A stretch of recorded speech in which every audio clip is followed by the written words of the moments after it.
Hi! Finally గుండె నిండా గుడి గంటల మేకమామ అయితే పట్టుబట్టడం అయితే జరిగింది. ఇంకా రోహిణి వచ్చి అంత లక్షాధికారి కాదు. అన్ని అబద్ధాలు చెప్పేదంతా అబద్ధాలు అని చెప్పి తెలుస్తుంది. ఇంకా ఈమె అసలు ఆస్తి లేదు అని చెప్పే విషయమే తెలిసింది. ఇంకా కొడుకున్నాడనే విషయం ఎప్పుడు తెలుస్తుందో ఏమో!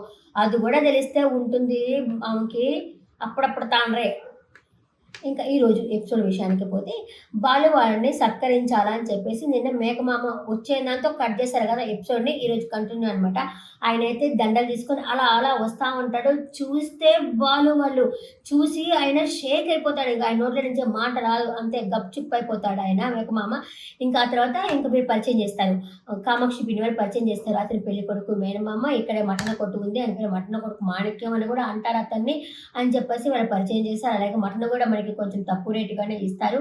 ఇతనికి సినిమాల్లో వెళ్ళాలని కూడా ఉందంట. ఇతను నాటకాలు వేస్తాడంట అని చెప్పి పరిచయం చేసేసరికి ఇంకా బాలు వచ్చేసి మామ మేక మామ నువ్వొచ్చేసి అబ్బా! మాకు గాదు సన్మానం నీకే సన్మానం చేయాలని చెప్పి బొట్టు దిద్ది దండలేసి రాజు లాంఛనాలతో నేను ఇక్కడ కాదు మా ఇంటికి తీసుకెళ్ళి పరిచయం చేస్తాను. మా ఇంట్లో వాళ్ళు కూడా పరిచయం చేస్తానని చెప్పి రంగా వాళ్ళకి చెప్పి తీసుకొస్తారు. వాళ్ళకేం అర్థం కాదు. వాళ్ళు ఒకరి మొగాళ్ళు ఒకరు చూసుకుంటారు. కామాక్షి వాళ్ళ హస్బెండ్ ఒకరి మొగాళ్ళు ఒకరు చూసుకుంటారు. కానీ ఆ విధంగా ఈయన తీసుకొస్తా ఉంటాడు ఇంటికి. ఇక్కడ ప్రభావతి ఏమంటే వాళ్ళ ఇంట్లో చిచి నేను మీనాకి దగ్గరయ్యానా? మీనాతో క్లోజ్‌గా మాట్లాడుతున్నాను. నా చిచి నా తల కొట్టేసినట్టుంది అని చెప్పేసి అటు ఇటు తిరుగుతా ఉంటుంది. ఇంకా వాళ్ళ నాన్నొచ్చేసి నువ్వేమనుకున్నా సరే వాళ్ళు మనం ముగ్గురు కోడళ్ళే మనకుండేది. వాటి అనబాకు ఎప్పుడు అని చెప్పేసి అనేసరికి అబ్బ లేదు అసలు ఇంకా రోహిణి వాళ్ళ నాన్న ఆస్తి గాని వస్తే, ఆ మాణిక్యము మలేషియాలో పూలు తీసుకొచ్చేసి మనకి ఆస్తి ఇస్తాడు. అప్పుడు ఈ శృతి గాని, మీనా గాని రోహిణికి పీఏగా పనిచేయాల్సిందే అని చెప్పేసి మాట్లాడుతా ఉంటుంది.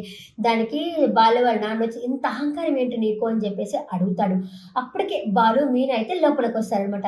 అలా లోపలికొచ్చిన తర్వాత మలేషియా మామ స్వాగతం మామ అని చెప్పి అనేసరికి వీళ్ళేమనుకున్నారు, ఇప్పుడే మలేషియా నుంచి వచ్చారని చెప్పి అనుకుంటారు. అప్పటికి మనోజ్ అడుగుతాడు. ఓహ్! ఆస్తి మనకే వచ్చేసిందా?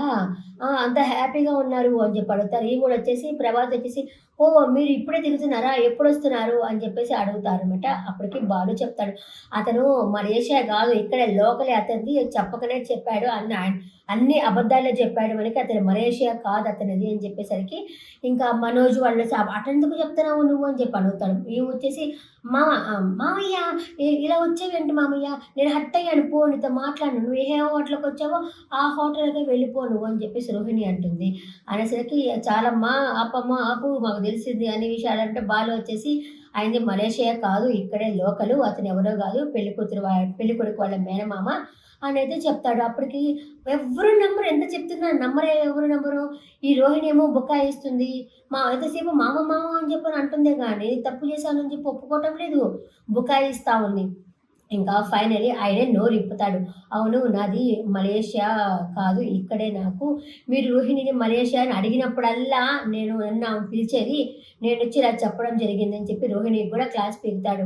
ఒక అబద్ధాన్ని దాచడానికి ఇన్ని అబద్ధాలు చెప్తా వస్తున్నావమ్మా నువ్వు. ఆపద్ధర్మంగా అబద్ధాలు చెప్తే పర్వాలేదు గానీ, అబద్ధాలతోనే బతుకుతున్నావమ్మా. ఇది మంచిది కాదమ్మా అని చెప్పి రోహిణికి కూడా క్లాస్ పీకుతాడు.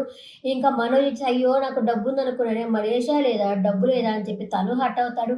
వాళ్ళ నాన్న గూడా వచ్చి రోహిణి దగ్గర వచ్చి మాట్లాడతాడు. నేనేం చేశానమ్మా నీకు 40,00,000 తీసుకుని ఫర్నిచర్ షాప్ పెట్టుకున్నప్పుడు గూడా నేను నిన్ను ఒక్క మాట గూడా నేను అనలేదు కదమ్మా! నేను నా కూతురులాగా చూసుకున్నాను కదమ్మా! మమ్మల్ని ఎందుకమ్మా ఇలా మోసం చేయాలనిపించిందని చెప్పి అడుగుతాడు. ఇంకా శృతి గాని, మీనా గాని మేము కష్టపడి పని చేస్తున్నాం గానీ ఎప్పుడు ఉన్నది లేనట్టుగా, లేనిది ఉన్నట్టుగా చెప్పుకోలేదు. ఎందుకు చేశావు రోహిణి? చెప్పు అని అడిగేసరికి నేనేం తప్పు చేశాను? ఈ ఇల్లు ఏమన్నా అమ్మేసానా అని అడుగుతుంది. ఇంకా అదొకటి తక్కువ. పాపం మనోజ్‌తో ఉండేసి బాలు నీ పాత్ర ఎంతరా దీనిలో అనేసరికి నాకేం తెలుసు డబ్బుందని చెప్పి అనుకున్నానే గానీ, ఇదంతా నాకు తెలీదు మనోజు అని చెప్పేసి మనోజ్ అంటాడనమాట. ఇదంతా నాకు తెలీదని చెప్పేసి మనోజు అంటాడు. ఇంక ప్రభావతి షాక్‌లో ఉంటుంది. ఏంది అంతా అబద్ధమా? డబ్బనేది అబద్ధము, ఆస్తి లేదా, ఏమీ లేదని చెప్పి ప్రభావతి గూడా షాక్‌లో ఉంటుందనమాట అంతలోపలొచ్చి నేనేం తప్పు చేశాను? ఇల్లేమన్నా అమ్మేసినానా అని చెప్పినప్పుడు నోరు మొయ్ అనొస్తుంది ప్రభావతి. వచ్చేసి ఇట్లా గొంతు పట్టుకొని ఈ చెంప, ఆ చెంప చెల్ అని చెప్పి వాయిస్తుంది. తప్పు చేశానని చెప్తున్నావా ఏంది? అన్ని అబద్ధాలు చెప్తున్నావా నువ్వని చెప్పేసి ఈ చెంప, ఆ చెంప వాయించడం అయితే జరుగుతుంది. ఇంకా ముందు ఎపిసోడ్‌లో ఇంకా కొడుకున్నాడనే విషయం గూడా తెలుసుకుంటుంది ఇంకా. చూద్దాం ముందు ఎపిసోడ్‌లో ఎలా ఉంటుందో ఏంటో. ఈరోజు ఎపిసోడ్‌లో మాత్రం ఇదే జరిగింది. ఈరోజు ఎపిసోడ్ పట్ల మీ అభిప్రాయాన్ని కామెంట్ సెక్షన్‌లో కామెంట్ చేయండి.